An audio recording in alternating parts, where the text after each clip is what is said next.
Cara setting alas kandang box untuk ayam DUC usia chick-in. Jadi nggak perlu bersihin tiap hari untuk kotoran hewannya. Jadi ini adalah rahasianya, kita kasih yang namanya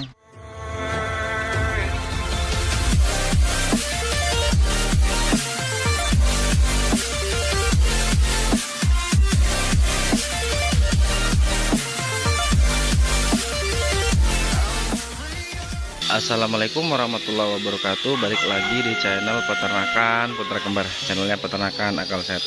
Di video kali ini rekan-rekan, saya akan sedikit berbagi lagi, karena masih banyak banget yang tanya kemarin itu masalah kandang box DUC yang bau. Jadi insya Allah saya akan sedikit memberi tips lah ya. Itu yang sudah kita trial dan sudah kita gunakan caranya, cara treatment kandang box untuk DUC ya, chick-in 0 sampai biasanya 21 hari itu biar nggak bau. Nanti kita kasih tahu cara setting kandang boxnya. Nah sebelum itu kita lihat-lihat dulu keadaan kandang peternakan putra kembar yang baru. Nah ini rekan-rekan. Nah ini untuk pembesaran memang masih jadi satu ya tempatnya ya.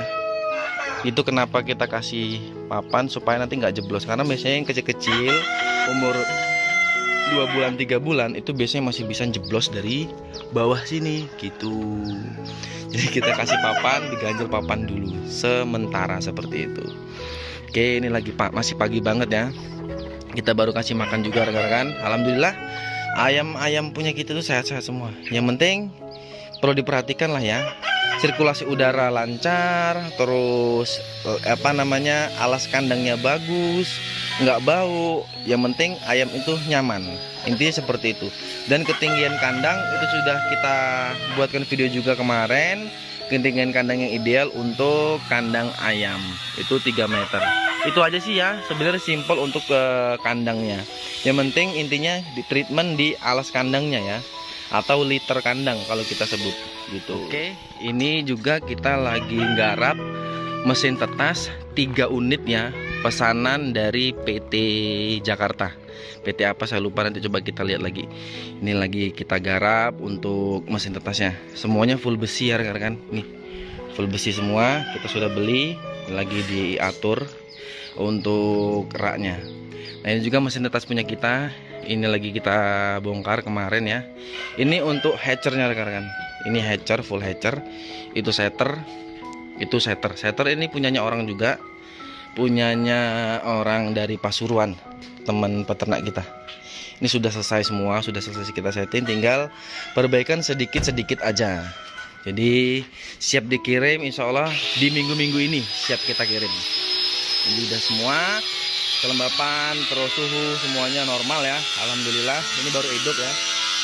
Oke, mohon maaf kalau lagi berisik banget karena memang lagi pembuatan mesin tetasnya, lagi motong-motong besi seperti ini rekan-rekan. Ini adalah workshop kita di sini. Memang lagi berantakan banget di sana, tempat kita naruh sekam, terus ada sekam bakar juga di sana. Alat-alat kita taruh di gudang. Oke, kita lanjut aja ke pembahasan utama ya. Pembahasan utama adalah gimana kita atau cara setting untuk kandang box supaya tidak bau. Nah, kandang box kita di situ sementara karena memang lagi perbaikan semua, lagi itu sampah masjid itu belum kita bakar gitu ya. Lagi perbaikan semua lah. Nah, kita menuju ke sini. Nah, ini rekan-rekan, ini DUC kita. Kita buka dulu ya. Nah, ini DUC kita. Ini sudah saya check in tadi malam ya. Kita check in tadi malam dan alhamdulillah bisa dilihat ayamnya sehat-sehat semua ya. Tuh, ayamnya sehat-sehat semua, nggak ada trouble, nggak ada kematian ya. Insya Allah yang penting sesuai dengan apa yang sudah kita share, minumnya masih alkali ya. Alkali itu wajib ya untuk DUC, karena DUC itu rentan banget dengan yang namanya bakteri koksi. Banyak banget kasus kematian itu dari DUC, mati 1, 2, bahkan bisa mati semuanya, dan kita bakal merugi. Makanya kita perlu yang namanya alkali. Alkali itu menetralkan virus sama bakteri di dalam tubuhnya ayam rekan-rekan. Sangat penting lah. Nah selanjutnya yang sangat penting itu wajib dikasih yang namanya enzim manda. Kita kasihnya itu di usia 7 hari rekan-rekan. Gunanya enzim manda ini ini untuk merangsang pertumbuhan si ayam ini rekan-rekan. Dan fungsinya enzim Manda juga untuk supaya ayam-ayam ini bisa menyerap sempurna nutrisi, pakan, vitamin yang kita kasih ke ayam. Karena nggak semua loh rekan-rekan ayam itu bisa menyerap sempurna pakan yang kita kasih. Kebanyakan ayam-ayam ini ngebuang lagi pakan yang kita kasih itu melalui kuhi, dia jadi nggak menyerap sempurna. Makanya banyak kasus kita FCR-nya membengkak. Nah, lalu di atasnya itu dikasih yang namanya sekam bakar full. Ini full sekam bakar karena nih bisa dilihat. Insya Allah dengan kita setting sekam bakar kayak gini, kandang itu tidak bau dan kita nggak perlu repot-repot bersihin taiknya tiap hari kayak gitu. Nanti kita fullin juga sampai sini karena ini masih belum full untuk sekam bakarnya. Sekam bakar itu nggak ada masalah ya untuk ayam karena kandungan sekam bakarnya adalah karbon. Karbon itu untuk mengikat amonia, bau amonia diikat sama karbon ini. Makanya kalau rekan-rekan perhatikan ayam-ayam liar itu seneng banget nyeker-nyeker bekas bakar-bakaran, itu seneng banget gitu. Tuh sehat semua. Dan bisa diperhatikan juga untuk teleknya ya. Ini teleknya mana ya? Oh ini nih, kelihatan teleknya nih. Ini teleknya itu nggak cair, langsung anu ya, langsung ketutup sama sekam bakar ini. Nah, untuk sekam bakar ini nanti bisa diganti seminggu sekali cukup.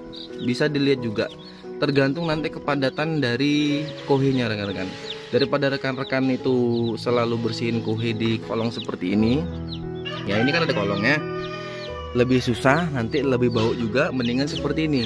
Nah kalau ini sudah dicampur dengan kuhe, dengan apa namanya kotoran mereka ini bisa dijadikan pupuk rekan-rekan. Sangat bagus untuk pupuk tanaman, untuk pupuk sayuran seperti itu. Jadi sangat simpel untuk membuat kandang DOC itu minim bau atau tidak bau kayak gitu.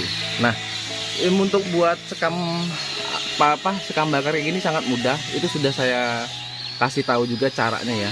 Tuh alhamdulillah senang banget ayam-ayamnya. Oke kayak gitu. Nah untuk sekam bakar kita stok sangat banyak rekan-rekan. Nanti kita kasih lihat. Nah ini adalah stok sekam bakar kita rekan-rekan. Tuh banyak banget. Ini ada berapa karung saya nggak ngitung. Ini sekam bakar, terus itu sekam bakar, sana sekam bakar, sampai sana. Pojok itu sekam bakar semua. Karena memang kita stok sangat banyak dan ini sangat perlu. Ini nggak perlu kalau misalkan di kandang itu kekurangan sekam bakar, ini nggak perlu dicabut lagi sekam bakar yang di kandang, tapi tambah aja cukup, ditambah lagi, nggak ada takaran tertentu, sak-sae wae, tambah terus seperti itu. Jadi buat rekan-rekan, buatlah sekam bakar karena sekam bakar ini sangat-sangat mudah kok cara buatnya. Dan di beberapa daerah juga untuk sekam padi itu sangat gratis, bahkan ada yang ngambil itu berpuluh-puluh karung itu nggak bayar. Tapi di tempat kita ini bayar rekan-rekan. Kita ngambil di gilingan padi atau pabrik padi. Oke rekan-rekan, mungkin videonya cukup sekian ya. Insya Allah udah jelas ya, kita belajar bareng di sini. Kalau misalkan ada yang tanya langsung japri aja. Kurang lebih seperti itu. Bila ada salah kata-kata dari awal sampai akhir saya mohon maaf. Assalamualaikum warahmatullahi wabarakatuh. Salam peternak akal sehat.